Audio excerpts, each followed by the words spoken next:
गजर माऊलीचा गजर माऊलीचा करियैसी धावा धावी थोडं लांबून बोलता करियैसी धावा धावी चित्त लावी चरणापे मग तो माझा माय बाप कमी झाला घेईल ताप हिरोणी बहुतांच्या मते गोवा बहुतांच्या मते गोवा होऊ जीवाने दावा मग तो माझा माय बाप घेईल ताप हिरोणी तुका म्हणे करुणा बोले तुका म्हणे करुणा बोले धीर विठ्ठले निघेना मग तो माझा माय बाप घेईल ताप हिरोणी मुक्ताबाई नामो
विदाय भक्तिं विलोकितो येन समाधिराज वैराग्यवन्तं सुविचारयुक्तं नमामि जोगं शिरसा गुरुं महिम्नपारन्ते परमविदुषो यद्य सदृशी स्तुतिर्ब्रह्मादीनामपि तदव सन्नास्त्वयि गिरः अथावाच सर्वस्वमतिपरिणामावधि गृह्णन् ममापेश स्तोत्रे अपवाद परिकरः इफेक्ट कमी करायचा मोकळा आवाज द्या ना तुम्ही गुंतलेला दबलेला आवाज वाटतोय मोकळा करा आवाज विठ्ठल विठ्ठल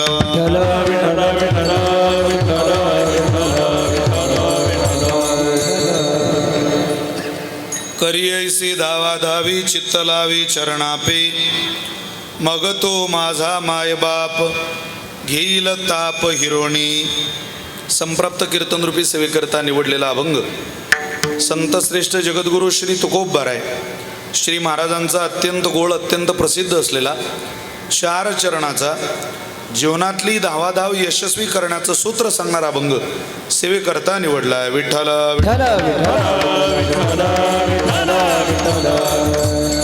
एका नैमित्तिक कारणाच्या निमित्ताने आता समोरचे बरोबर आहे ते समोरचे बघा याच्या नंतरचे त्याचा खोला एका नैमित्तिक कारणाच्या निमित्तानं होऊ घातलेली एक दिवशी कीर्तन सेवा आज आपल्याकडं आलेली आहे आणि मला असं वाटतं त्या संदर्भातलं औचित्य त्या संदर्भातलं निमित्त सगळ्यांना श्रुत आहे माहिती वैकुंठवासी प्रातस्मरणीय गंगा भागीरथी मनुबाई रामजी घोगे यांच्या प्रथम पुण्यस्मरणाच्या निमित्ताने आवाज नाही बाबा मोकळा विठ्ठल विठ्ठल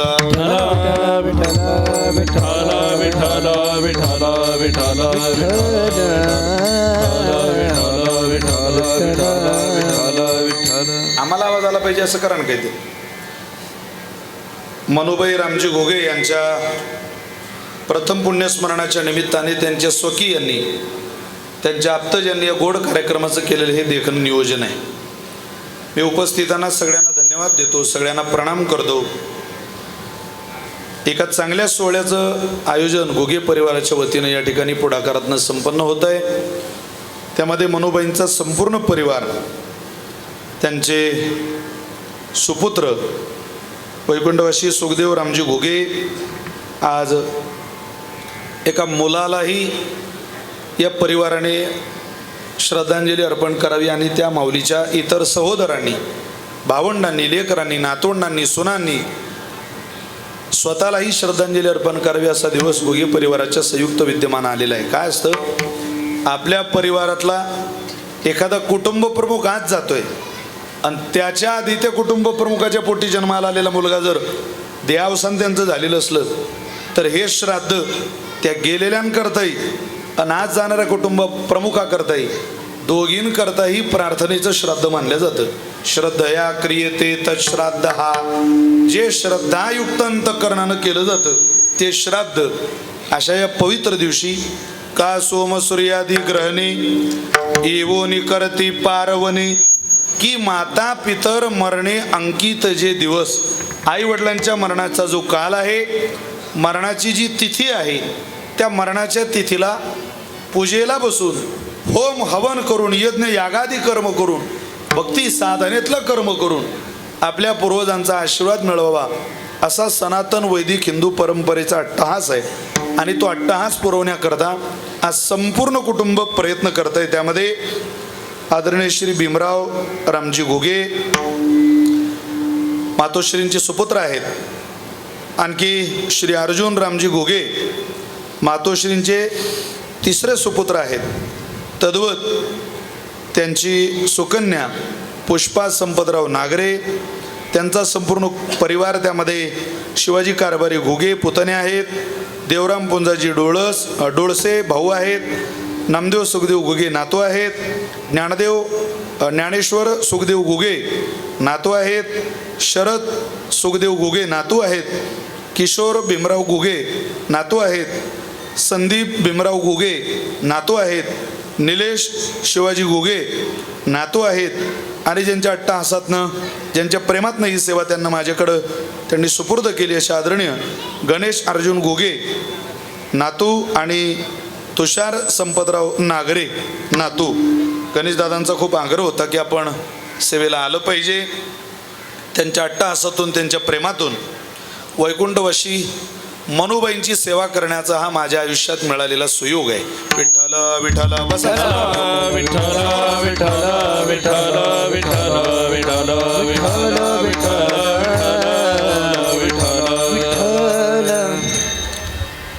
मिळालेल्या वेळेमध्ये महाराष्ट्रातल्या भजन वैभवातल्या मंडळीच्या द्वारा ही सेवा पूर्णतेला नेण्याचा आपण गोड प्रयत्न करणार आहोत. आदरणीय हरिभक्तपरायण श्रद्धेय योगेजी महाराज धात्रक महाराजांच्या गुरुकुलातले सगळे विद्यार्थी आहेत आणि एक गोड रत्न संगीत विश्वातला आज भजन साथीला उपस्थित आहे. भजन साथीला उपस्थित आदरणीय आकाशजी महाराज आळसुडकर, आदरणीय महाराजांनाही धन्यवाद देतो. माझ्याबरोबर आलेले आदरणीय आमचे विजयजी महाराज, मृदंग साथीला महाराष्ट्रातलं मृदंग विश्व माझे बंधू आदरणीय किरणजी महाराज गोसावी, हार्मोनियम साथीला असलेले बाबा, संस्थेची गुरुकुलातली सगळे विद्यार्थी, बालदार, चोपदार, सिस्टीम, आमचा विनोद दादा, या सगळ्यांप्रती करुणा व्यक्त करतो. माझे अनेक सहकारी कीर्तनाला आलेले आदरणीय सदानंद भाऊ आहेत, म्हणजे विलासजी घोडके आहेत, म्हणजे शुभम दादा आहेत. या सगळ्यांप्रती करुणा व्यक्त करून मिळालेल्या वेळेमध्ये या अभंगाची काहीशी सेवा पूर्णतेला नेण्याचा प्रयत्न करतो. विठ्ठल विठ्ठल विठ्ठल विठ्ठल विठ्ठल विठ्ठल विठ्ठल. घुगे परिवारातने अत्यंत आनंदाने या सेवेचं नियोजन केलं. मला आमचे सागर भाऊंचा काल फोन झाला आणि त्यावेळेला या परिवाराचे संबंध, या परिवाराचं राजकीय, सामाजिक, शैक्षणिक आणि धार्मिक जडणघडण काय आहे त्याची थोडीशी माहिती घेतली. अत्यंत संपन्न परिवार आहे. खरोखर आपण मनोबाईंचा फोटो जर पाहिला तर त्या फोटोमध्ये आयुष्यभर केलेल्या उपासनेचं तेज दिसून येतं. तुम्ही पहा, 104 वर्षाचं वय होऊन त्यांनी यहलोकाचा निरोप घेतला. 100 चाऱ्याच्या पेंड्या एखाद्याकडून विकत घ्या, तो 5 पेंड्या फुकट देतो. तो म्हणतो 100वर या 5 घेऊन जा, 100 वाळ्यांवर 5 वाळे फ्री घेऊन जा. तसं नीतीनं आयुष्य जगलं 100 वर्ष की देव वरचं आयुष्य फुकट देत असतो. तसं मातोश्रीला 4 वर्षाचं दान देवाकडून फुकटात मिळालं. 100 वर्ष शतगणिले ते अर्धरात्र काय. 100 वर्ष मोजलंय खरं, पण 104 वर्षाचे आयुष्य त्यांना मिळालं. आनंद या गोष्टीचा वाटला की त्यांच्या गळ्यातले ते दागिने जुने लेकरांनी त्यांना अजूनही आईला तसंच विभूषित ठेवलं. तुम्ही पहा आता हे दागिने तुम्हाला पाहायला भेटणार नाही. कीर्तनात बसलेल्या एकाही माऊलीच्या गळ्यात तो दागिना दिसणार नाही. जुन्या महिलांकडे शिवकालीन दागिने. आपण जर तुळजापूरला नवरात्री उत्सवात गेलात किंवा विजयादशमीला गेला किंवा बलिप्रतिपदेला गेला किंवा गुढीपाडव्याला गेला तर हिंदवी स्वराज्य संस्थापक छत्रपती शिवरायांकडून जे तुळजाभवानीला दागिने आलेले ते दागिने याच प्रकारातले असे सगळे दागिने घातले जातात. एकदा ते दागिने पहा, आता दिसत नाही. अहो 2 महिन्यापूर्वीची घटना आहे. का आईचं सरण रचलेलं त्या प्रेतावर एक पोरगं चढलं आणि आईच्या गळ्यातली पोत तोडून घेतली. जोपर्यंत त्यातल्या 4 मण्यांची फक्त 4 मणी त्या मण्यांची वाटप होत नाही तोपर्यंत त्या पोराने अग्निडाग सुद्धा त्या आईच्या मृतदेहाला देऊ दिला नाही. सगळ्यांनी आपण टीव्हीला पाहिलं. त्यामुळं अशी कुटुंब दिसणं आता पुस्तकात वाचण्याकरताच घोगे परिवारासारखे परिवार शिल्लक राहतील. इतकं ते सोपं राहिलेलं नाही. खरोखर कौतुक करावं या परिवाराचं. काय नातवंडाचा अट्टहास असावा आजी करता. आमच्या आजीने आम्हाला जमीन दिली, नाव दिलं, नावलौकिक दिलं, आचारसंहिता दिली. 3 मुलांना संस्कारित केलं. एका मुलीचं जीवन संस्काराने घडवलं. सोनांना जीव लावला, नाच सोनांना जीव लावला. अरे सोनांकडून जीव लागत नाही काही काहीला तर नाच सोनांचं काय. सोनांकडून सासूची सेवा करत नाही काही सोनांना तर आजल सासूची काय सेवा. पण घोगे परिवार चहूबाजूनं नशिबवान परिवार आहे. खरोखर पुण्यवान आहे त्या महिला ज्यांना म्हाताऱ्या लोकांची सेवा घडते ना. त्यांनी भाग्य समजायचं. का भाग्य समजायचं. म्हाताऱ्याची सेवा करणं आणि बालगोपालाची सेवा करणं सारखंच आहे महाराज. लहान लेकराला जसा मान सन्मान द्यायचा धर्म कळत नाही तसं म्हाताऱ्या लोकांना मान सन्मान द्यायचा धर्म कळत नसतो. म्हणून म्हाताऱ्या लोकांची हेळसाण टाकसाण कधी होऊ नये. त्यांना आपण जीव लावला पाहिजे. म्हातारपणात म्हाताऱ्या लोकांशी गोड संवाद साधणं हे म्हातारपणातलं घरच्या लोकांनी दिलेलं त्यांना फुकटातलं टॉनिक आहे. ध्यानात ठेवा. रोज गोड बोला त्यांच्याशी. आता एवढे नातवंड जर गोड असले तर 100 वर्ष आणि 104 वर्ष जगण्यात मजा आहे. जर नातवंडच आजोबा आजींना रोज अपमानित करणारे असले तर कीर्तनाला बसलेल्या आजी आजोबांना प्रार्थना आहे काही अपेक्षा करू नका 100 वर्ष आयुष्य जगायची. अपमानातलं आयुष्य खूप काढणं कठीण जातं महाराज. काही लोकांना त्यांच्या घरात रोज मरावं लागतं. रोज नातू म्हणतो तुम्हाला काहीच कळत नाही, हे मरण आहे. चला आजोबा शांत बसा जरा, मला वेळोवेळी आवाज देऊ नका, माझ्या गालाचा मुका घेऊ नका, माझ्या वस्तूंना हात लावू नका. काय नाही ते ऐकू नका तुम्ही. काय अभंग ऐकताय, काय पुराण ऐकताय, काय कथा ऐकताय, ऐकू नका तुम्ही ते. हे शब्द ज्या ज्या लोकांना घरात ऐकावे लागताय त्यांनी देवाला म्हणा, देवा आता दिसू नये जना. आता इथं थांबण्यात काही मजा राहिली नाही. अरे अपमानाचं काय आयुष्य काढायचं. आयुष्याची मर्यादा जरी 100 वर्षाची असली तरी त्या अपमानात काढणं कठीण जातं. आयुष्य माणसाला सन्मानाचं मिळावं, आदराचं मिळावं, गुणगौरवाचं मिळावं. आणि गुणगौरवाचं आयुष्य तेच असतं ज्या घरातली नातवंड चांगली असतात. माफी मागून बोलतो, एकदा तुमचा मुलगा तुम्हाला जीव लावू देऊ नका. नातवंडांच्या नातीच्या आधारावर माणसं 10-15 वर्ष काढू शकता. म्हातारपणातला सगळ्यात चांगला मित्र नातू आहे, सगळ्यात उत्तम. तेवढी प्रॉपर्टी कीर्तनाला बसलेल्या मंडळींनी गोळा करून घ्या. जी वैकुंठवाशी मनू आजीनी गोळा केली, मनूबाईंनी गोळा केली. नातवंड कोणालाही जीव लावत नाही महाराज. काही दिवसापूर्वी घडलेली घटना आहे. आमच्या शेजारी एक छोटंसं गाव आहे, फार इज्जतदार माणूस. सगळ्या वाटचालीच्या दिंड्यांनी त्यांच्याकडून मुक्ताबाईला जेवढ्या दिंड्या जातात त्या माणसाच्याच घरी मुक्कामाला. गावात कोणाकडे मुक्काम असला तरी कीर्तनकाराचं जाणं त्याच घरी. गावात कोणाच्या घरी लग्न असलं तरी 5, 50, 100 नागवेलचे पानं यांच्या घरी आणलेलेच. जेवण करून माणसं बैठकीला त्यांच्याच घरी यायची. इतका इज्जतदार माणूस. गावचा सरपंच राहिला जवळजवळ 15 ते 20 वर्ष. काय झालं, घरी दिंडीचा मुक्काम, 5-25 एकर जमीन, चांगली बाग आहे, ती पाईपलाईन केलेली केळीची बाग, सगळ्या सुख सुविधा पोरांना बापाने करून दिल्या. 2 मुलं त्यांना. ऐका, तुम्हाला महत्वाचं सांगतोय, थोडा आवाज वाढेल तर बघायचा समोरचा. 2 पोरांची व्यवस्था सगळी करून दिलेली. पण घडलं असं, दोन्ही पोरं त्या महात्म्याची व्यसनी झाली. दोघंही. हळूहळू हळूहळू बापाच्या निदर्शनास आलं की आपले पोरं जरा दारूच्या आहारी गेले. 2 सोना, मोठ्या घरचे सोना घरी आलेल्या नांदायला. परिसरात गावात इज्जत, कीर्तनकारात चांगल्या लोकात बसणं उठणं, रोज ज्ञानेश्वरीचं पारायण, मुक्ताबाईची वारी, कार्तिकीची आळंदीची वारी, निवृत्तीनाथाची वारी, पंढरपूरची वारी, कोणतीच वारी चुकू दिली नाही.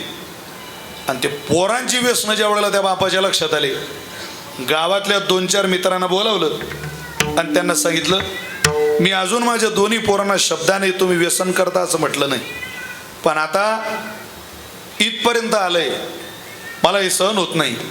तुम्ही त्या दोघांनाही सांगा, तुमच्याकडे तर सगळी व्यवस्था करून ठेवलेली, काही कमावण्याची गरज नाही, आहे तेवढं जरी सांभाळलं तरी तुमचे पोरं नाव घेतील. फक्त माझी त्यांना हात जोडून पाया पडून विनंती, तुम्ही व्यसनाच्या लांब राहा, नाही तर मी तुमच्या लांब असेल. एवढा निरोप त्यांना माझा द्या. त्या बाबाच्या मित्रांनी त्या पोरांना सांगितलं, व्यसन मोठं वाईट असतं महाराज. मी घडलेलं सांगतो तुम्हाला, माझ्या गावा शेजारचं. त्या पोरांनी ते काही ऐकलं नाही. काही काळ वाट पाहिली. मोठ्या पोराला 2 मुलं आणि लहान्या मुलाला 1 मुलगा आणि 1 मुलगी. मोठ्या मुलाचा लहाना मुलगा आणि लहान्या मुलाचा मुलगा त्या म्हाताऱ्याच्या ताटात जेवल्याशिवाय त्यांचं पोटच भरत नव्हतं, इतकं जीव म्हाताऱ्याचं. जवळजवळ 20 वर्ष त्या म्हाताऱ्यानं बिना बायकोचं जीवन काढलं. पत्नी लवकर गेली, अगोदरच पत्नी वारलेली. खूप नातवंडांमध्ये जीव. रोज कीर्तनाहून यायचं, घरी यायचं. आपण कीर्तनाहून आलो तरी पोरं घरात नाही. शर्मेनं सुना खाली पाहायच्या की आपल्या सासऱ्याला काय वाटत असेल. सुना दोन्ही माळकरी, चांगल्या इज्जतदाराच्या घरातल्या. आल्या आल्या विचारायचं, बाई भाऊ आला घरी? होई सांगायचं नाही, नाही सांगायचं नाही. नाही म्हणाव तर सासरा नाराज होईल, आणि हो बोललं तर सासऱ्याशी खोटं बोलल्याचं होईल. शर्मेनं खाली पाहावं. इज्जतदार नारी उत्तर देणं शक्य नसलं की खाली पाहते. खाली पाहून दोन्ही सोनांनी निघून जावं. हे खूप वेळ सहन केलं. शेवटी एक दिवस असा होता की न कळत रात्रीच्या वेळेला सगळे झोपले आणि सकाळी त्या महात्म्यानं घरातून पलायन केलं, निघूनच गेला बाबा घरातून. सकाळी अख्खं घर उठलं, बाबा कुठे, बाबा कुठे, बाबा कुठे. नातवंड रडायला लागले, बाबा कुठे, बाबा कुठे.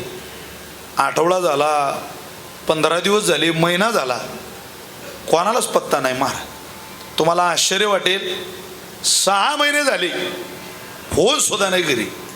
पण 6 महिन्यानंतर आमच्या गावात त्यांचा एक मित्र आहे, त्यांना त्यांचा फोन आला आणि त्यांना सांगितलं, सुरेश, अरे रामभाऊ तुम्ही आहे कुठं? अख्खा परिवार का असावीस आहे, तुम्ही आहे तरी कुठं? म्हटले, काळजी करू नका, मी व्यवस्थित आहे, पण माझी आता गावाकडून घराकडे यायची काही इच्छा राहिलेली नाही. मी मात्र एका तीर्थक्षेत्रावर स्थित आहे, आनंदात आहे. ते हरिद्वारला होते महाराज. 6 महिने एका आश्रमात राहिले. मोबाईल बंद. तिथल्या लँडलाईनवरून फोन केला होता त्यांनी, त्यांच्या मित्राची आठवण आली आणि शेवटी घरची चावल घेतली. मित्रानं सांगितलं, रामभाऊ अरे तू गावाकडं आला पाहिजे गड्या, आमची तुला विनंती आहे, तू गावाकडे. काही दिवसानं ते सुरेश बाबा त्या पोरांकडे गेले, काय चावल चालली व घरात काय चाललंय पाहायला. आणि त्यांना जाऊन विचारलं, का रे पोरं बरं आहे का? दोन्ही पोरं रडायला लागले. काका आमचं फार चुकलं की आम्ही या व्यसनाच्या आहारी गेलेलो. जवळजवळ 2 ते 3 महिने झाले, आम्ही घोड घेतला नाही, व्यसनाच्या लांब आलो, झाल्या आमच्याकडून चुक्या. पण तुम्ही या दोघींना विचारा. पण बापाची किंमत काय असते आज आम्हाला कळायला लागली. आमचा बाप कुठे वा आम्हाला सांगा. सांगितलं नाही, शपथ घातली होती मित्रांनो, खबरदार सांगू नका. पण मी आहे, मी काही आत्महत्या करणार नाही, असं चुकीचं पाऊल कोणतं उचलणार नाही. मी वारकरी संप्रदायाचा पायिक आहे. खूप रडायची पोरं, वर्ष झालं बोलता. आणि बरोबर असाच दसरा होऊन दिवाळीचा काळ होता. त्या दिवाळीच्या काळात पोरांनी दसराही साजरा केला नाही, पहिलाच दसरा. आणि दिवाळी जवळ आली बुवा, ते सुरेश बुवांना ते काही राहवलंच नाही. शपथ घातली होती तरी सांगायला आले, गड्यो तुमचा बाप हरिद्वारला आहे. ते म्हटले आम्ही आत्ताच गाडी करतो ना, हरिद्वारला जातो बाबांना आणायला, आम्ही लोटांगण घालू त्यांच्या पायावर. ते म्हटले नाही, तुमच्या बापानं शपथ घातली, मला तुम्हाला सांगायचं नाही, येणार नाही, पण तरी तुम्ही एकदा आमचं बोलणं करून द्या. तिथून त्या धर्मशाळेत फोन लावला. त्या धर्मशाळेत त्यांच्या त्या बाबांकडे फोन दिला. ते म्हटले द्या महाराजांकडे. ते फक्त रामकृष्ण हरी म्हणायची, पोरांशी बोलायची नाही. रामकृष्ण हरी आमच्या भागात सगळ्यांना माहिती असलेलं प्रकरण आहे. रामकृष्ण हरी, पाणी ठेवून द्या. ओ माऊली कीर्तन आहे ते, लग्नासारखे वाटप करू नका, ठेवून द्या ते, भिक्षा बोल द्या.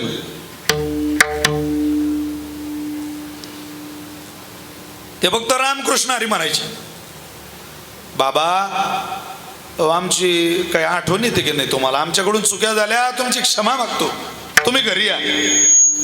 रामकृष्ण हरी, रामकृष्ण हरी, याच्याशिवाय काहीच नाही. 2 दिवस चाललं, तुम्हाला घडलेलं सांगतोय.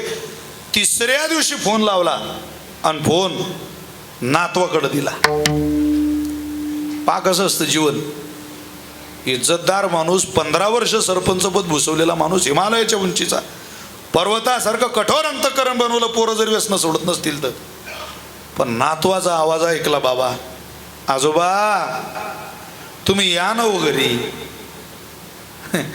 एवढे शब्द ऐकता बरोबर नाशिकर, अरे 3ऱ्या दिवशी रेल्वे पकडून म्हातारं घरी आलं. 3ऱ्या दिवशी घरात आलं तर गावानं स्वागत केलं, अख्खं गाव रडायला लागलं. महाराज आता दोन्ही पोरं निर्व्यसनी आहे.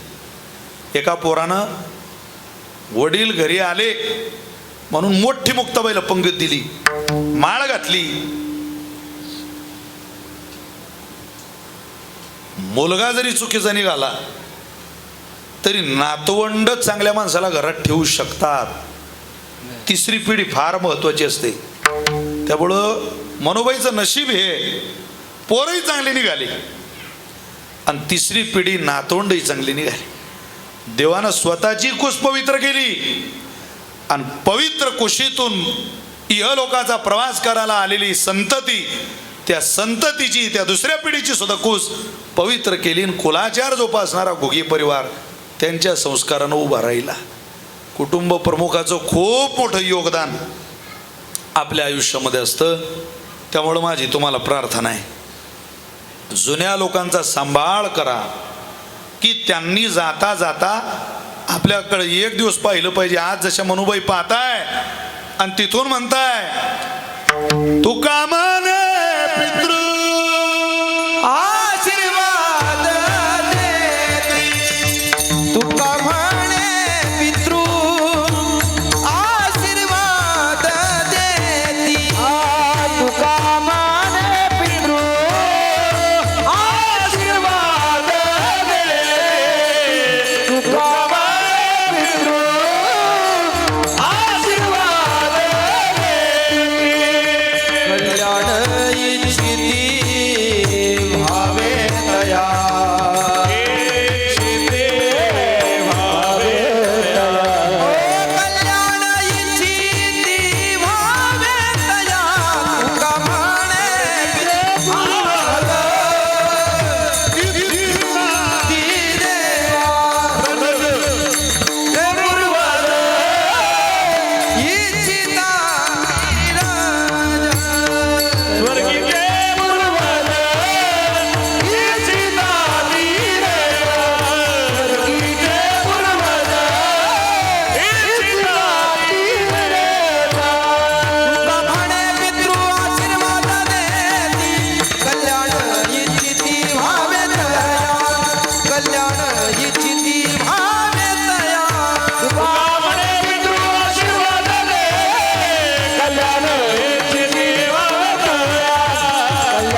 आशीर्वाद देती कल्याण इच्छिती व्हावे तया तुकोबारे म्हणतात. आपले पितर आपल्याला आशीर्वाद देत असतात, म्हणून आशीर्वाद देण्यास पितर जरी तयार असले तरी आशीर्वाद देण्याची पात्रता मात्र तुमच्या माझ्यामध्ये असली पाहिजे. म्हणून खरोखर कौतुक करावं तेवढं या परिवाराचं थोडं आहे. जगद्गुरु तुकोबारांचा अत्यंत गोड अभंग कीर्तनरूपी सेवेकरता मी आज निवडलेला आहे.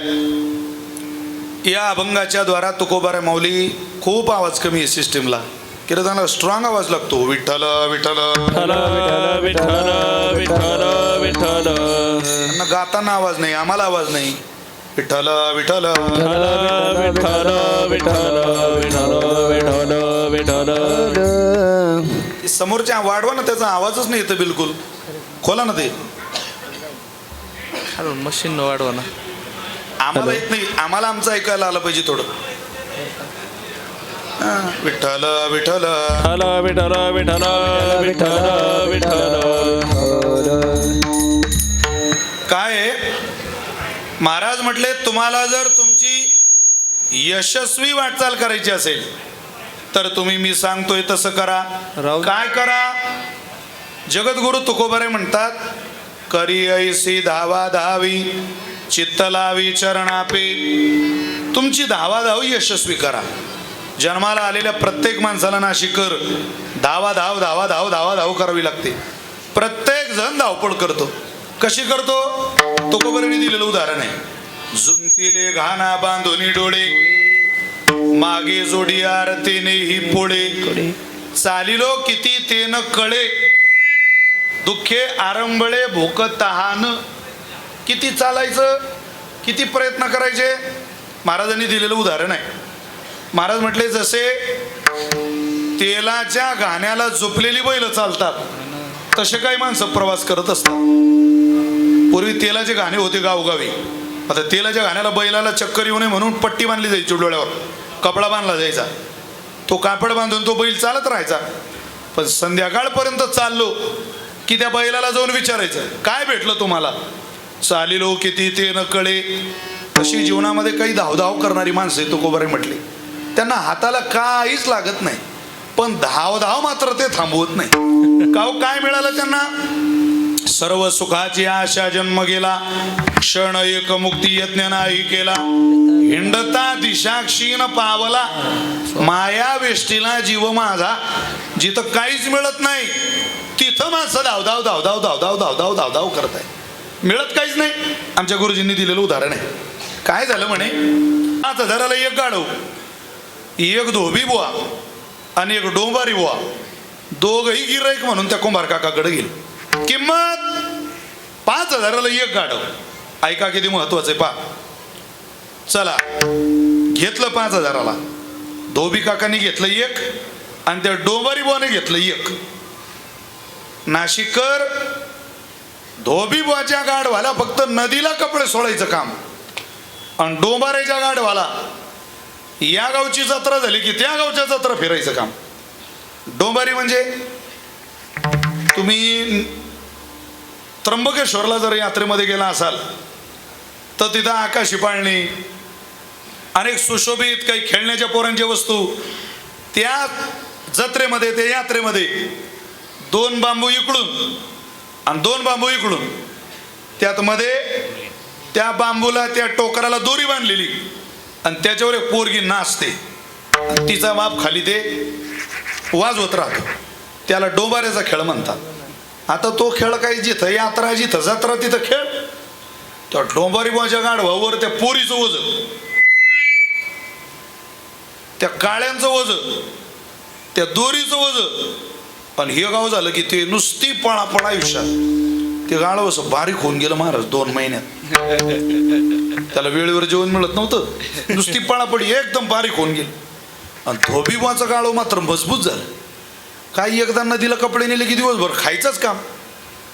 2-3 महिन्यानं त्या एकाच गधीच्या 2 गध्यांची त्या गाढवांची पुन्हा एकदा भेट झाली.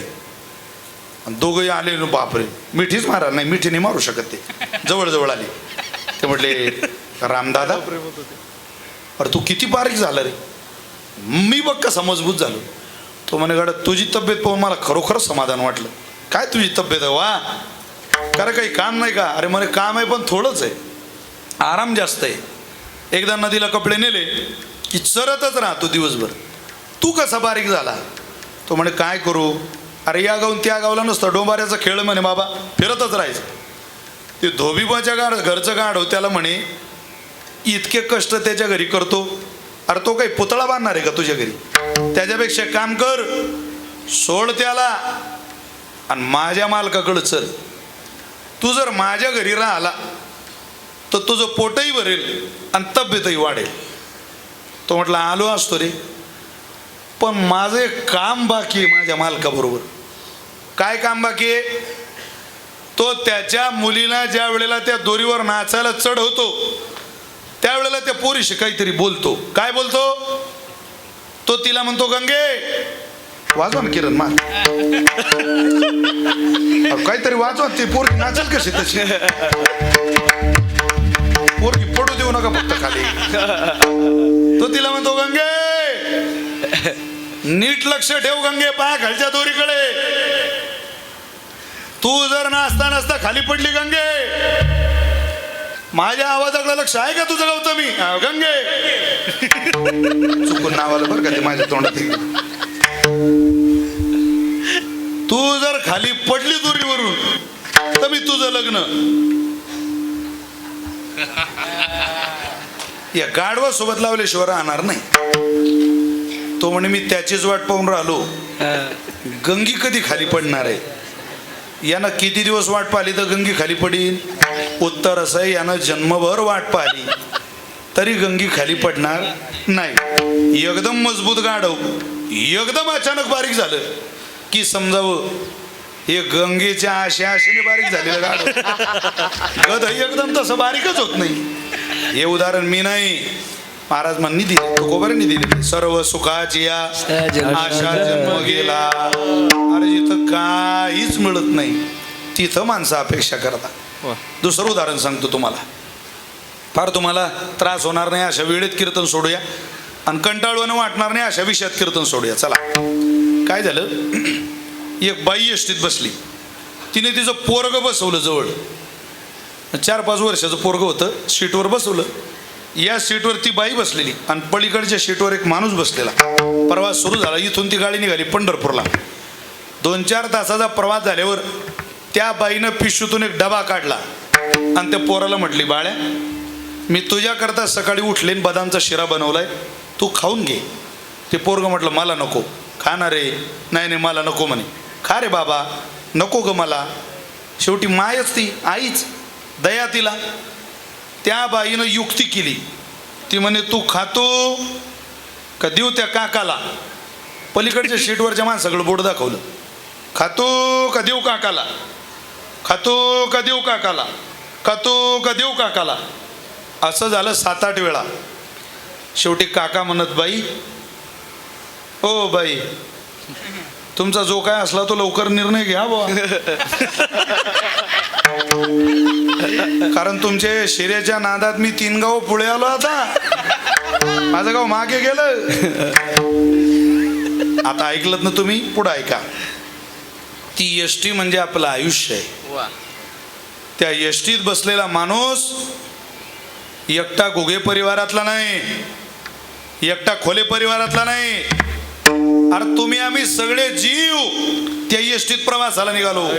एसटी म्हणजे आयुष्य, बसलेला जीव म्हणजे आपण तुम्ही प्रवासी. ध्येय इतकं सुंदर होतं महाराज या जीवाचं की आपल्याला जायचं होतं पंढरीला, पण दुर्भाग्य जीवाचं या बाईची भेट झाली. बाई म्हणजे ही माया, जी असलेलं लपवते आणि नसलेलं दाखवते. त्या मायेची भेट झाली. ती देत नाही काही, पण फक्त विचारते देऊ का, देऊ का, देऊ का. त्या मायेच्या नादाला लागून आलेलं देवाचं गाव आम्ही मागं सोडलं. आम्ही आता 3 गाव पुढे आलो. ते 3 गाव म्हणजे अहंता, ममता आणि वासना. अहंतेपोटी, ममतेपोटी आणि वासनेपोटी केलेला जीवाचा प्रवास कोण्याच जीवाला देवाच्या गावात नेत नाही. त्यावेळेला एकच गाव शिल्लक राहतं, ते म्हणजे काळाचं.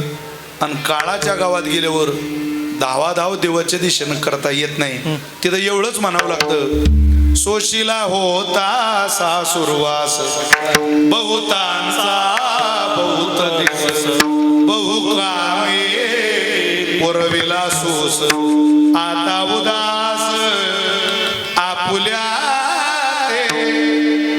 हो आता उदास. अरे किती सहन केलं, किती आम्ही आयुष्यात गोतावडे सहन केले, किती लोकांचा त्रास सहन केला, किती लोकांचा दगाफटका सहन केला, पण ज्यांच्याकरता हे सहन केलं त्यांनी मात्र आमचा शेवट गोड होऊ दिला नाही. सगळं आयुष्य पोरांबरोबर काढा, सुनांमध्ये काढा, पण कीर्तनाला बसलेल्या मंडळींना माझी प्रार्थना आहे, स्वयंकल्याणाकरता आत्मकल्याणाकरता काही गोष्टी जोडून ठेवा. त्यात ग्रंथांची सेवा आहे, तीर्थाची सेवा आहे, तीर्थाचं दर्शन आहे, ज्ञानेश्वरी गाथ्या वाङ्मयाची सेवा आहे, श्री पंढरीनाथाच्या वारीची सेवा आहे, भजनाची सेवा आहे, सत्कर्माची सेवा आहे, शुद्ध आचरणाची सेवा आहे, चारित्र्याची सेवा आहे. या सगळ्या गोष्टी आयुष्यभर गोळा करा. या तुमच्या कुटुंबापेक्षा तुमच्या कामाला जास्त येणार आहे. तुकोबारे म्हटले धावाच करा, पण जिथं काही मिळतं तिथं करा. अरे जिथं काहीच मिळत नाही तिथं धावधाव करून काय उपयोग आहे. आपण सगळे धावधाव करणारी माणसं आहे, पण ठिकाण चुकलंय. मी तुम्हाला महाराजांनी दिलेल्या गोड उदाहरणातूनच अभंगाची भूमिका पटवून सांगणार आहे. तुम्हाला एक तुकोबाऱ्यांनी दिलेलं उदाहरण सांगतो. सुटायाचा काही करीतो उपाय तो देखे पाय गोवियले. महाराजांनी एका जुन्या काळातल्या जावायचं उदाहरण दिलं तुकोबाऱ्यांनी. काय झालं, आता दळणवळणाची साधनं आली हो. आधी रस्तेच नव्हते महाराज, चिखलाच्या वाटा शेताला गावाला चिखलाला जायला. आता खूप सुधारणा झाली, रस्त्यांची तर खूप चांगली झाली, आणि त्या रस्त्यांच्या सुधारणेचं श्रेय केंद्रातल्या एका मंत्र्याला द्यावं लागेल. कीर्तनकारांना, गायक वादकांना सगळ्यांना सुख झालं ते रस्त्यानं. तुम्ही पूर्ण देशात जा, त्या माणसाला गडकरी नाही रोडकरीच म्हणावं लागतं. रोडकरी ते नुसतं गडकरी नाही, नीतीनं रोडकरी, नीतीनं नितीन नाही, नीतीनं काही रोड झाले महाराज. खूप चांगले रोड भारतात सध्या आहे. हो, मानलं पाहिजे. सगळ्या स्टेटमध्ये रोड झाले, त्यात महाराष्ट्रात तर प्रमाण गुजरातपेक्षा चांगले रस्ते राज्यात. गुजरात तुम्ही मुंबईवरून आता नाशिकवरून गुजरात जा, फक्त गुजरातची बॉर्डर चालू झाली. महाराष्ट्राचे रस्ते चांगले, गुजरातपेक्षा चांगले रस्ते. एक काळ असा होता की आपल्याला सगळ्यांकडे बोट दाखवावं लागायचं, तसा आपल्याकडं कधी होईल बुवा. आता आपलं खूप चांगलं आहे. फक्त झालंय असं, या राज्याचा आता वाटोळं हे पाऊस करतोय. इतका पाऊस आहे महाराज सध्या. शेतकऱ्याचं जीवन जर पाहिलं, अरे तुमच्या तरी फक्त कीर्तनाची जागा बदलली. आपल्याला फक्त बॅकवर्ड हॉलमध्ये कीर्तन घ्यावं लागतंय. काही जे प्रपंच उद्ध्वस्त केली या पावसानं. आष्टी, पाटोदा, शेवगाव, पाथर्डी, माजलगाव, अर्धा बीड जिल्हा, अर्धा जालना जिल्हा, जळगाव, संभाजीनगर, धुमाकूळ, हिंगोली, उस्मानाबाद, अरे बाप, धाराशिव जिल्हा. कठीण संसार उभे नाही हो. लोकांचे 15-15 वर्ष लोक मागं आले. आता सगळं संपलं. काहीच्या जमिनी राहिल्या नाही महाराज. जमिनीच्या जागेवरच नद्या निर्माण झाल्या. तिथं सपाट भाग आहे, पृष्ठभाग मोठा अवघड आहे ते. परमेश्वराला प्रार्थना करू, देवा आता पाऊस खरंच बंद झाला पाहिजे. नवरात्रात दसरा आला तरी पाऊस चालू आहे. आता रावण काय जाळून मारायचा का बुडून मारायचा तेच लक्षात. अशी अवस्था झाली. रावण जाळायची वेळ आली, पण तू जोडू शकत नाही, आता बुडवायचा. खूप पाऊस आहे. परमेश्वराला प्रार्थना करू, पर्जन्य पडे आपल्या स्वभावी. पाण्याचा स्वभाव आहे स्वतंत्र पडणं, पण आपण फक्त प्रार्थना करून त्याला म्हणू शकतो की आता तू थांबलं पाहिजे. चला, जुन्या काळात दळणवळणाची साधनं नव्हती, मग माणसं पायीच प्रवास करायचे.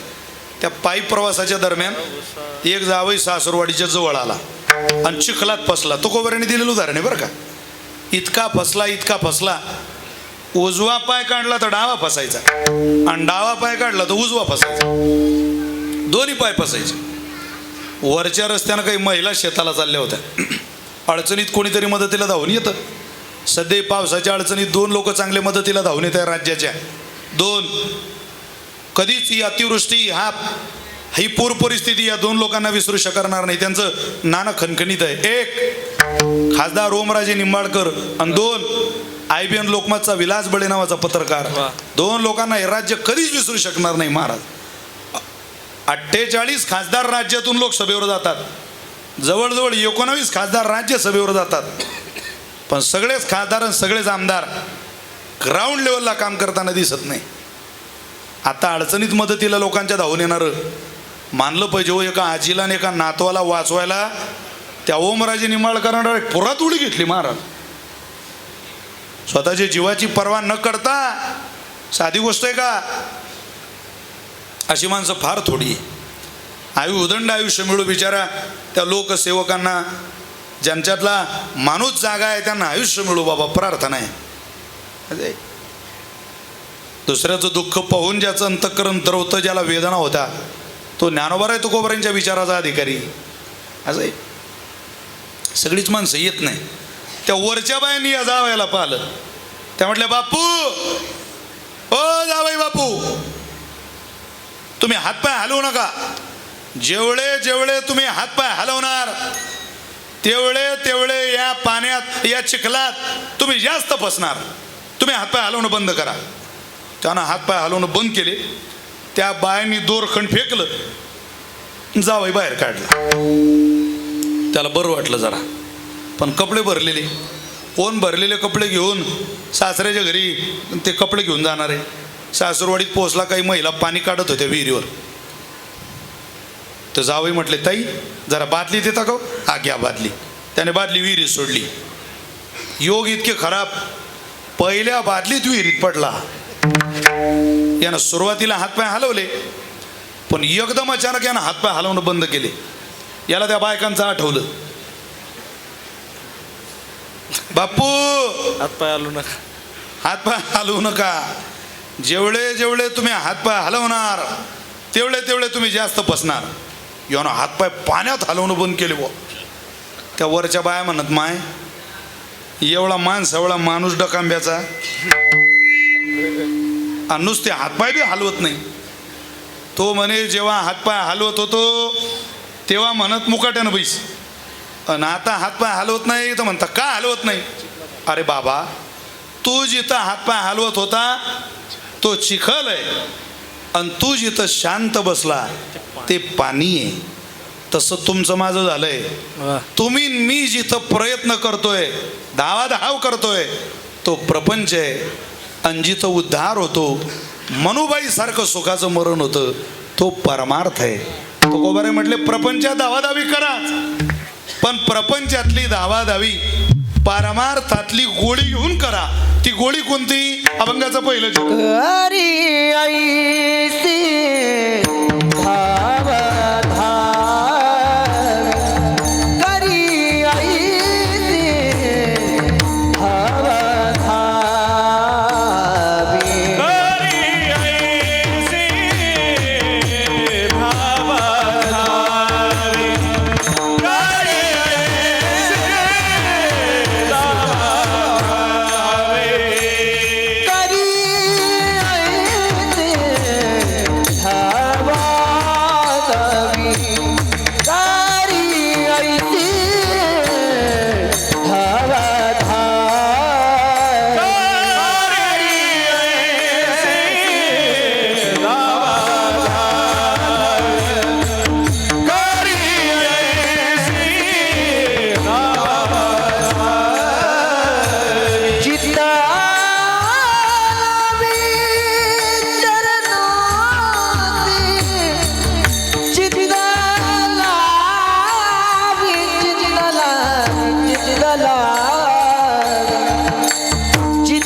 विचरणा पे.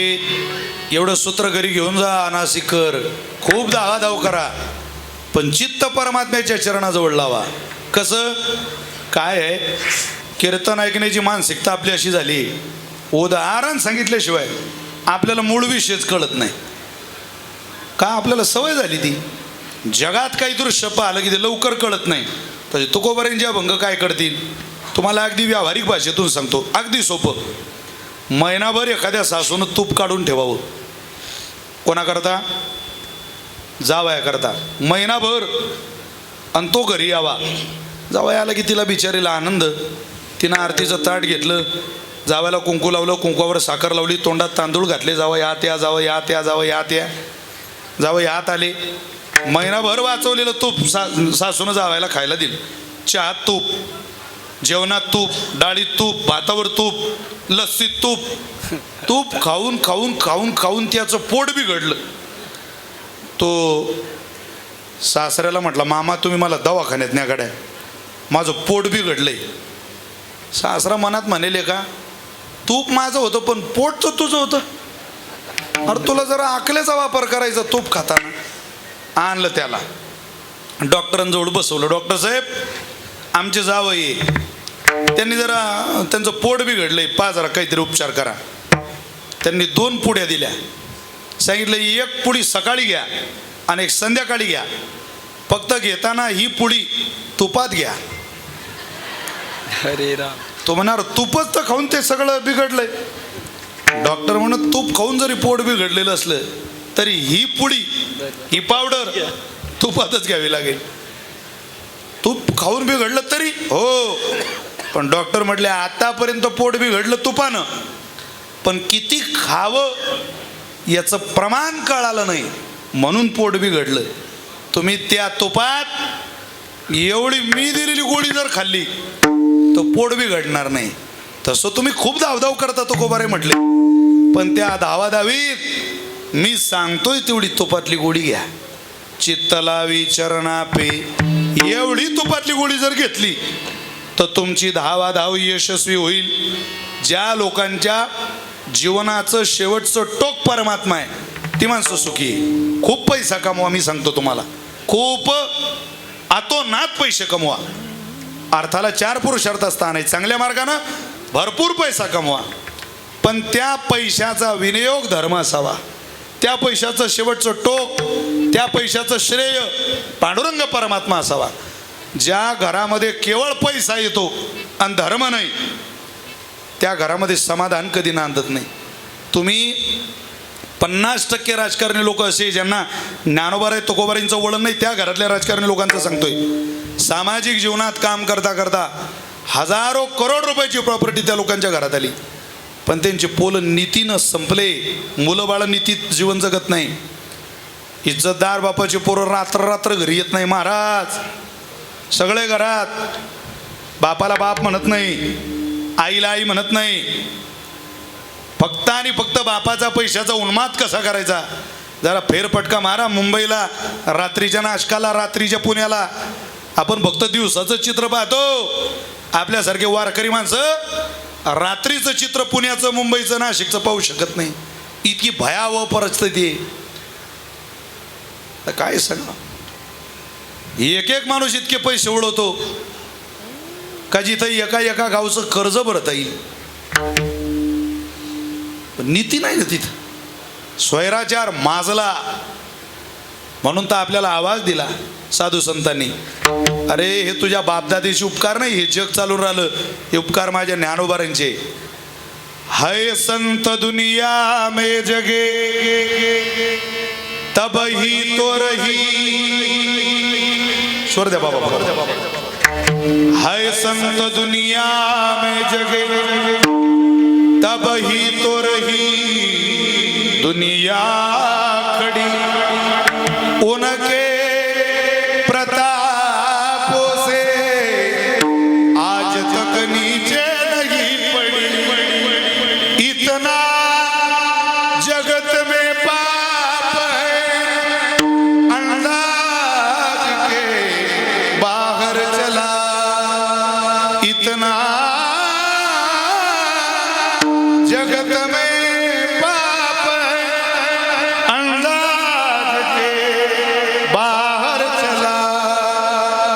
संत ही का पुण्य है आज तक जग ना ढला.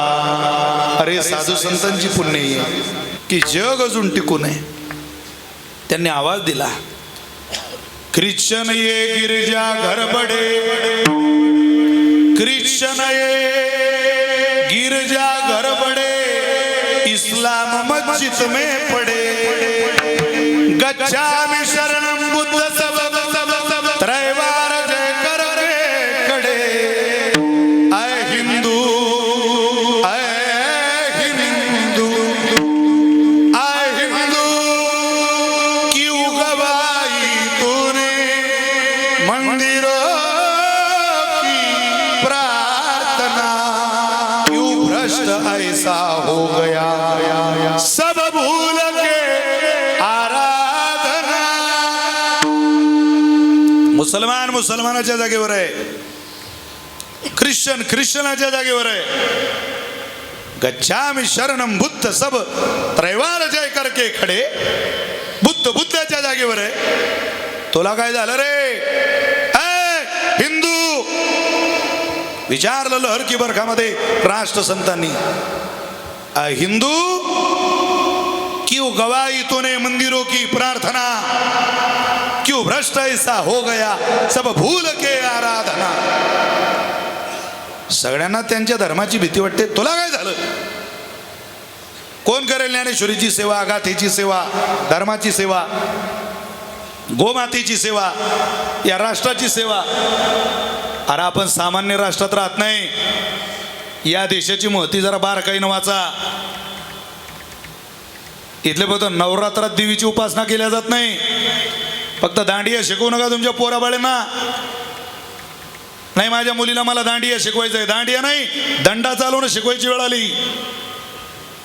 ही नवदुर्गा आहे म्हणू नका. नवदुर्गा घडवण्याचं जग आलंय, मूर्तीतली नवदुर्गा दाखवण्याचं जग नाहीये. राज्यात तुमच्या मुलीला नवदुर्गा बनवा, तिला शैलपुत्री बनवा, तिला ब्रह्मचारिणी बनवा, तिला चंद्रघटिका बनवा, तिला कृष्मांडा बनवा, तिला स्कंदमाता बनवा, तिला कात्यायनी बनवा, तिला कालरात्री बनवा, तिला महागौरी बनवा, तिला सिद्धदात्रीच बनवा, तिला भवानी बनवा, तिला दुर्गा बनवा. वेळ आहे त्याची. 9 दिवस उपवास करायचे फक्त. उपवासानं फळ मिळेल का ते? अरे 9 दिवस उपवास करणाऱ्या निम्म्या सासूपुढं रागानं ताट ठेवता. काय उपवासाचं फळ आहे त्या? महिनाभर काही काही बहादराने उपवास केले. मी चप्पल घालत नाही पायात. अरे तू 3 गर्भ मारले पोरग्या पट्ट्या, पोरीचे 3 गर्भ मारले तू उदरात. तुला फळ देणार आहे का ती जगदंबा? जगदंबेच्या हातातली तलवार घ्यायला हिंदवी स्वराज्य छत्रपती शिवरायासारखे पवित्र हात लागतात, तेव्हा ती भवानी तलवार हातात देते. कोणाचीही देत नाही. चौथों की बाजार में पत्रों का व्यापार करना दुनिया का काम है, भगवान का नहीं, संतों का नहीं. काय या देशाची नीती आहे कोण्या देशात? तर पा एक विकेट पडली तरी कशा करत होते बॉलर रात्री. पाकिस्तानचे प्लेयर तळफळाट झाली होती त्यांची. त्यांचे इशारे काय गुरमी आहे, मस्ती आहे. तो फरहान नावाचा प्लेयर बॅटीनं बंदुकीचा AK-47चा इशारा करतो आणि तुम्ही टिपऱ्या देऊन राहिले पोरीच्या हातात. टिपरीनं नाही होणार आता. अब साधन बदलाना होगा. क्या गा रहे हो यार अपनी तान में धूमधाम में, सुनने वाले तो हंस रहे सुनते नहीं ये कान में. अब तो समझ जाना यह चीज यहां चलती नहीं. वही चीजें समाज को दीजिए श्रोता, जगत से हिलता नहीं. ते शस्त्र पोराच्या हातात द्या, तो ग्रंथ लेकराच्या हातात द्या, तो धर्म अंतःकरणात उतरवा. जो निवडणुकीपुरतं काम करणार नाही, जो त्याच्या स्वयं कल्याणाचं काम करेल. साधी गोष्ट आहे. नीती या देशात आहे. धावाधाव करून यश. एक तिलक वर्मा नावाचं गरीबाचं पोरग मॅच जिंकवली रात्री, भारताला विजय तिलक गाठून दिला.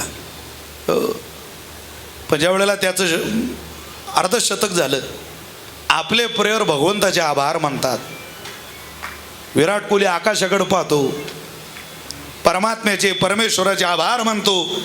इथला खेळणारा प्लेयर सुद्धा देवाची आठवण काढतो. इथला ग्राउंडवरचा प्लेयर देवाची आठवण काढतो. आईनं दिलेलं पहिलं वाण ज्यानं आयुष्यभर जोपासलं तो पैलवान सुद्धा मातीचं दर्शन घेतो. इथला प्लेयर स्पीचचं दर्शन घेतात. इथला कीर्तनकार गादीचं दर्शन घेतो. इथला तमाशातला कलावंत सुद्धा गणपती बाप्पाचं वंदन करतो. या देशात नीती आहे. या देशातली धावाधाव चित्त लावी चरणापे भगवंताच्या आराधनेत चालते. म्हणून हे जग टिकून आहे. अटल बिहारी वाजपेयींना एक पाकिस्तानी स्त्री भेटली आणि त्यांना म्हटली मैं आपसे शादी करना चाहती हूँ, मला लग्न करायचं आहे. मैंने 55 से 60 लोगों को शादी के लिए इनकार कर दिया. अगर आप पूछेंगे तो मैं आपसे शादी करना चाहूंगी, पर मुफ्त में शादी नहीं करूंगी. शादी के लिए अगर तैयार हो तो तोहफे में काश्मीर दे दो. अटल जी हंसायला लागले. ते म्हटले मैं तैयार हूं शादी के लिए.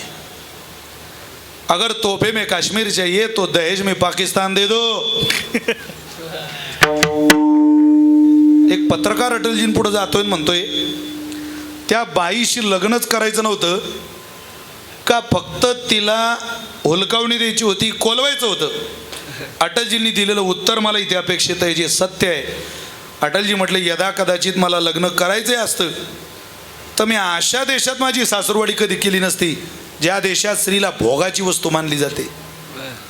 ज्या देशात शरीराची भूक भागवण्याकरता सख्खा भाऊ स्वतःच्या बहिणीजवळ झोपू शकतो त्या देशातली नारी मी माझ्या घरी नांदायला आणणार नाही. मी त्या देशाचा नागरिक आहे. तिथं रोड न जाणाऱ्या एका परस्त्रीला सुद्धा आवाज द्यायचा झाला तर आई म्हणून दिला जातो. ही संस्कृती ज्या देशात वाढली त्या मातृत्व जगाला प्रदान करणाऱ्या भारत मातेचा मी रहिवाशी. कुठेही चाला, कुठेही जा, त्रैलोक्याचा प्रवास करा, पण चित्त प्रभू चरणावर स्थिर करा. देवच तुम्हाला वाचवू शकतो. अरे काही दया नावाचा धर्म आहे की नाही तुमच्या माझ्या अंतःकरणात? निम्मे लोक कीर्तनाला बसलेले असे ज्या लोकांनी ज्ञानेश्वरी ग्रंथ पाहिला नाही. जरा स्वतःला प्रश्न विचारा. तुम्ही माझ्या वडिलाच्या वहीसारखे ना शिकर. इथं आत्मकल्याण होत नाही ज्ञानेश्वरी वाचल्याशिवाय, गाथा वाचल्याशिवाय. महाराष्ट्रातलं न साधूच्या उपकाराच्या ओझ्याखाली दबलेला नाही. तरणे पोरं ज्ञानेश्वरीचं पारायण करता. आउट ऑफ कंट्रीतले लोक ज्ञानेश्वरी वाचायला लागले. आपल्याला आहे की नाही हा फोटो लागायची भीती? कीर्तनाला बसलेले माणसं 104 वर्षाची होतील का माहिती नाही, पण आम्ही 104 वर्षाची घोगे परिवारातली कुटुंबाची मालकी नसलेली मनुबाई पाहिली असं धाडसानं सांगा.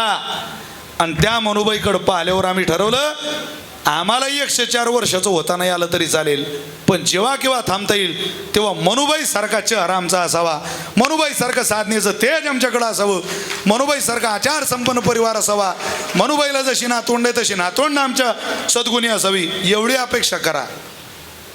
2 पैसे कमी असू द्या घरात, पण आचार संपन्नता तुमच्या घरात ठेवा. आणि त्याकरता तुकोबारे म्हटले एकच सूत्र आहे, चित्त लावी चरणापे. तुमचं चित्त भगवंताच्या चरणावर स्थिर करा, जगातली सगळी कामं नीट होतील. वा महाराज, पण ती कामं नेमकी करेल कोण? मग तो माझा माय बाप.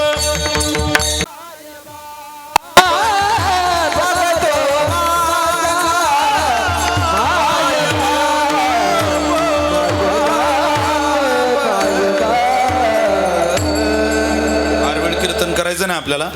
मला जाणीव आहे की पावसामुळं थोडंसं आपणही लेट कीर्तन सुरू केलं, पण म्हणून थोडंसं पुढं जाईल. एक 5-10 मिनिटामध्ये सेवेला आवरतोय, पण आपल्या सगळ्यांना तुकोबाऱ्यांनी संदेश दिला. थोडा आवाज द्या. मग तो माझा माय बाप, तो आई होईल आणि बापही होईल. त्यांना आपलं मायबाप हवं अशी जर तुम्हाला अपेक्षा असेल तर भगवंताच्या दिशेनं चला, त्याच्या चित्त चरणावर ठेवून प्रवास करा. बस. भजंती यथा देवा देवापि तथैव तान सयैव कर्म सचिव साधो दीनवत्सला. जसा साधू दीनवत्सल आहे तसा भगवंत भक्तवत्सल आहे. त्या भक्तवत्सल परमात्म्याकडे चला. दीनवत्सल साधू आणि भक्तवत्सल देव. भक्तवत्सल दीनानाथ. तो दीनवत्सल असलेला देव आणि भक्तवत्सल असलेला देव आणि दीनवत्सल असलेले संत आपला सांभाळ करतील आणि आपले सुखदुःख सांभाळतील. घेईल ताप हिरोनी, सगळे कष्ट काढून घेईल. सगळ्या रोगांवर एकच इलाज आहे, एकच. अहो महाराज, सगळ्या रोगांवर एक इलाज कसं काय होईल? बरंच औषध सगळ्या आजारांवर चालतं. म्हणजे वक्ते बाबा एक उदाहरण सांगायचे. एका डॉक्टरच्या हाताखाली एक कंपाऊंडर कामाला राहिला म्हणे.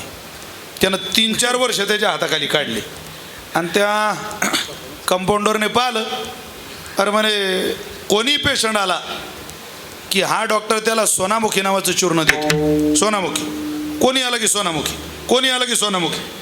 तर म्हणे डॉक्टर होणं तर सोपं आहे, एक काम करू, याला सोडून दवाखाना टाकू.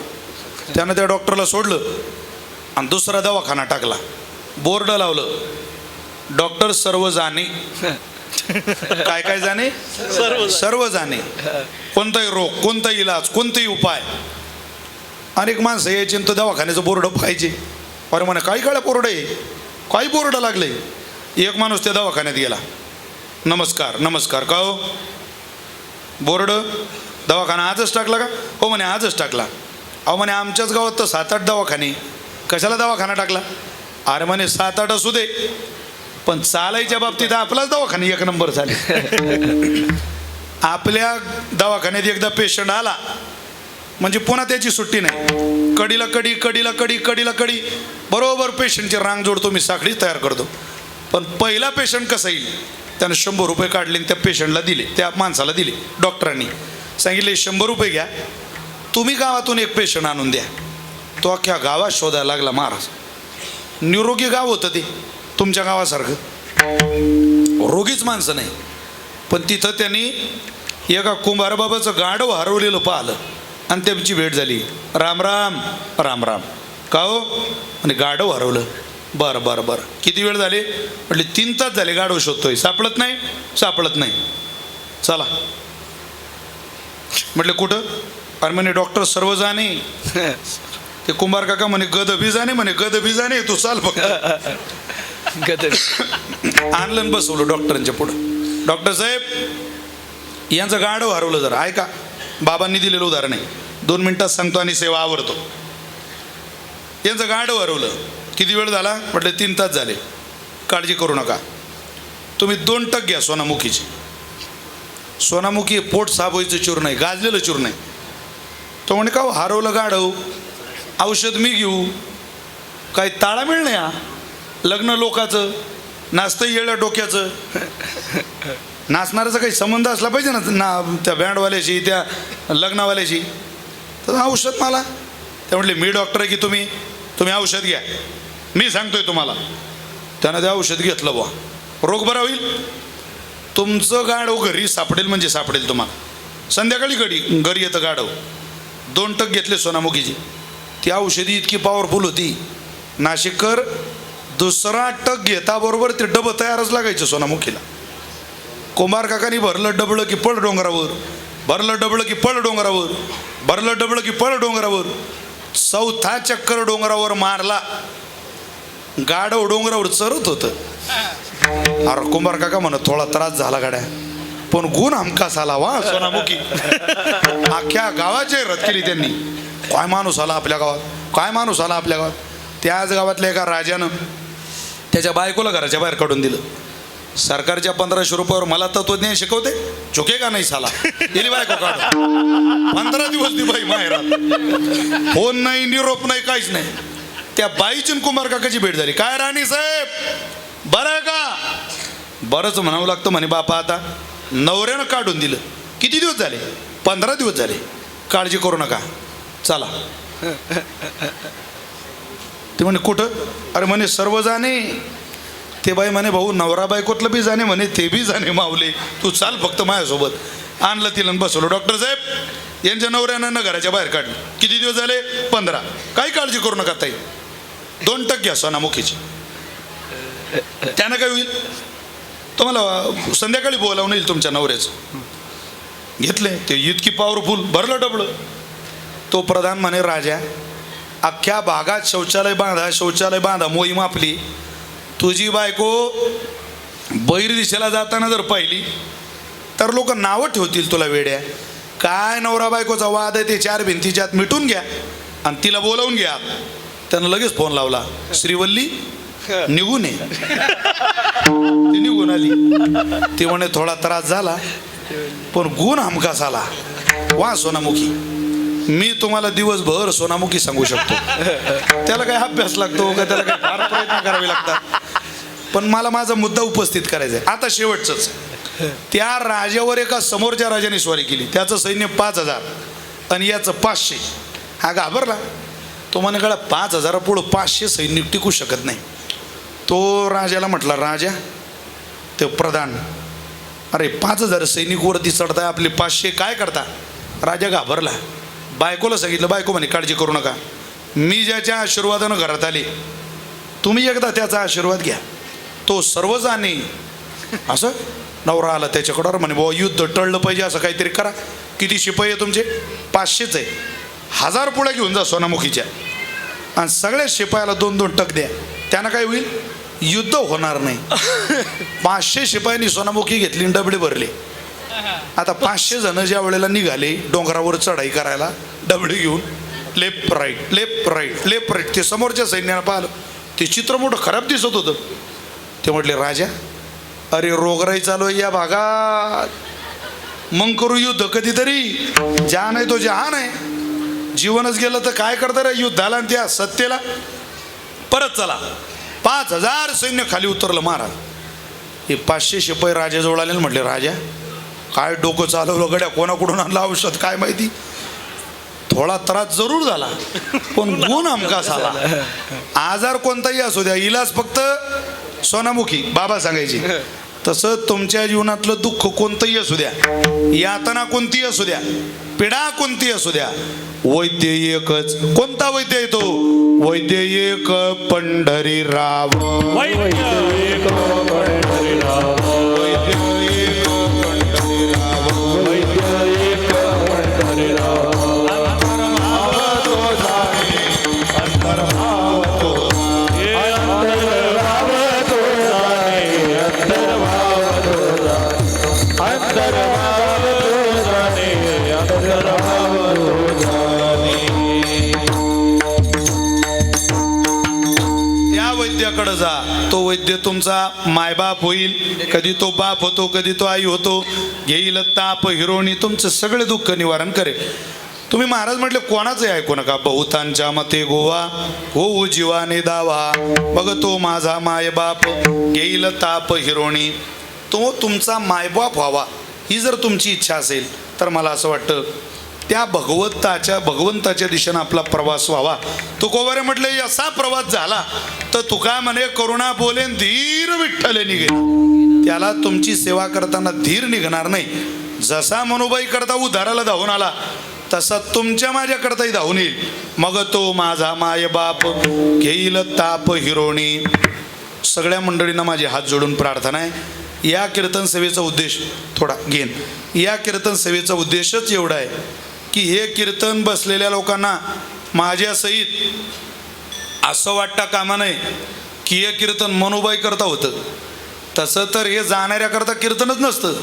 जाणाऱ्या व्यक्तीला, गेलेल्या व्यक्तीला फक्त आणि फक्त यातलं पुण्य मिळतं या भजनातून तयार झालेलं.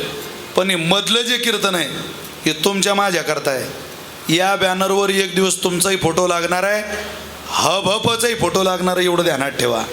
आहे तेवढे दिवस नीतीनं, चांगलं, आदरानं जगू, खूप आनंदानं जगू, जगदोद्धारा करता जगू, समाजाच्या सेवेकरता जगू. 2 गोष्टी या जगण्यात असू द्या. एक, नीतीचं नाणं खिशात ठेवा आणि नीतीचं अन्न पोटात ठेवा. 2 गोष्टी तुमच्या आयुष्याचं वाटोळ होऊ देणार नाही. अनितीचा पैसा त्रास देईल आणि अनितीचं अन्नही त्रास देईल. चांगलं कष्टाचं अन्न पोटात घ्या आणि कष्टाचा रुपया खिशात ठेवा. काही तुम्हाला त्रास होणार नाही. दिवसभर इतकं चांगलं वागायचं की रात्री गाढ झोप लागली पाहिजे. 4 महिने इतके राबायचं की 8 महिने जागेवर सुखानं भाकर खाता आली पाहिजे. आणि मानवी नरद मिळाला तर इतकी पांडुरंगाची सेवा करायची की अंत काळात देवानं आपल्याला मनुबाईसारखी त्याच्या चरणाजवळ जागा दिली पाहिजे. आज प्रार्थना करूया, पांडुरंगा आमच्या मनू आजी येत आहे तुझ्या दरबारात आज वर्षपूर्ती प्रथम पुण्यस्मरणाचा सोहळा आहे. राजकीय, सामाजिक, शैक्षणिक, धार्मिक क्षेत्रामध्ये काम करणारी अनेक दिग्गज मान्यवर इथं आलेले आहेत. त्या सगळ्यांच्या हाकेला ओ दे आणि या मनूबाईला तुझ्या चरणाजवळ जागा दे. अरे अपार कष्टानं त्या माऊलीनं जीवन घडवलं. तिनं बांधल घरट दिला विसावा निवारा घेऊनिया पंखा खाली भरविला मुखी चारा ओढ रक्ताला लागली लागे साहूल कुटाया आज गायाळ पक्षी जाई पिला ना भेटाया आज घायाळ पक्षी जाई पिला ना भेटाया. आपलं आयुष्य ज्या दिवशी त्या आयुष्याची दोर कोणी कापल त्या दिवशी कोणी सांभाळू शकत नाही. आहे त्याच्यावर गुरमी धारण करू नका. आहे ते विनयानं जगा. तुमच्या माझ्या आयुष्याचं सोनं होईल. कसं जगायचं? विडोबार कुमाई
म्हणे करुणा बोले धीर विठ्ठले निघेना मग तो माझा माय बाप घेईल ताप येऊनी. संतांचं ऐकत ऐकत प्रभू परमात्म्याच्या चरणाजवळ आपलंही वास्तव्य घेऊन जाऊ. काय होईल?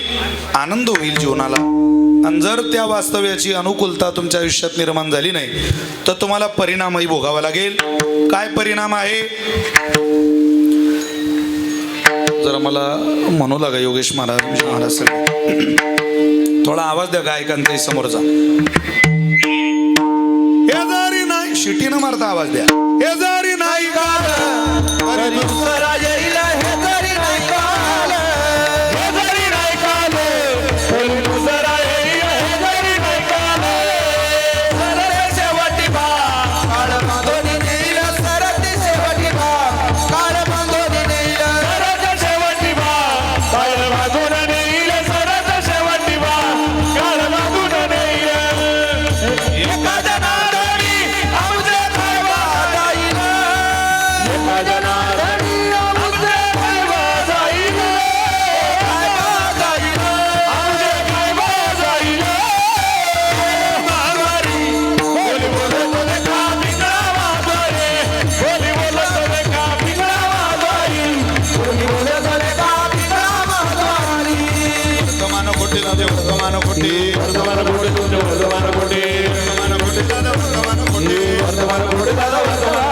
गणतिकेला बोलू आम्ही वर्तमान कोठे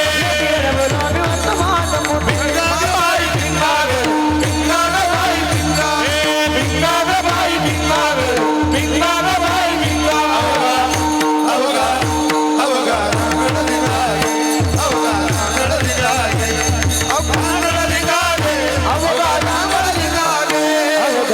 गणतिकागे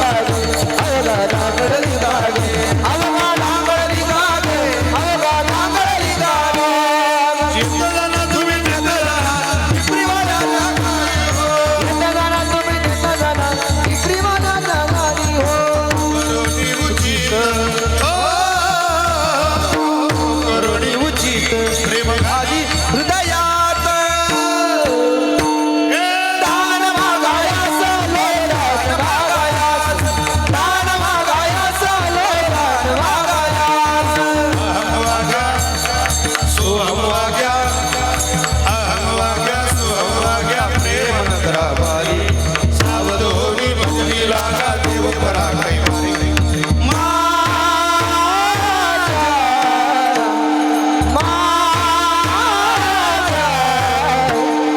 मल्हारी जिवारी मल्हारी जिवारी माझा मल्हारी जिवारी मल्हारी जिवारी माझा मल्हारी जिवारी मल्हारी जिवारी तुम्ही डुगुडुगु ऐका ढोल फिरवीतो तुम्ही डुगुडुगु ऐका डौरडा उरडा उरडा उरडा उर फिरवितो तुम्ही डुगुडुगु ऐका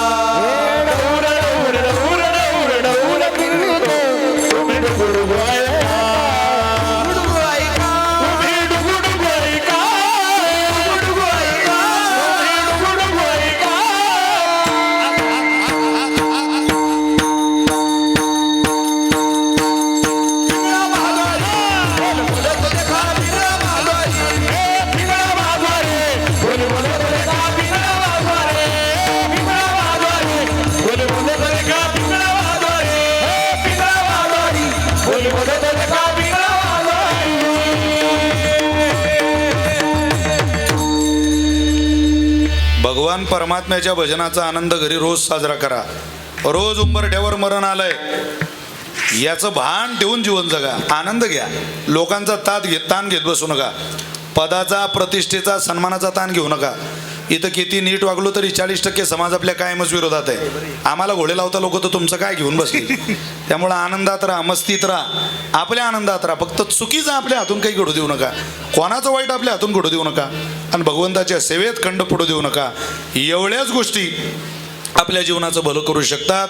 समस्त गुगे परिवाराच्या संयुक्त विद्यमाने आज निमंत्रित असलेली किंवा उपस्थित असलेली सगळी मान्यवर, राजकीय, सामाजिक, शैक्षणिक, धार्मिक क्षेत्रात काम करणाऱ्या सगळ्याच महानुभावांना, संत सज्जनांना धन्यवाद. एक 5 मिनिटं कार्यक्रमाची शिस्त आपण सांभाळावी अशी अपेक्षा करतो.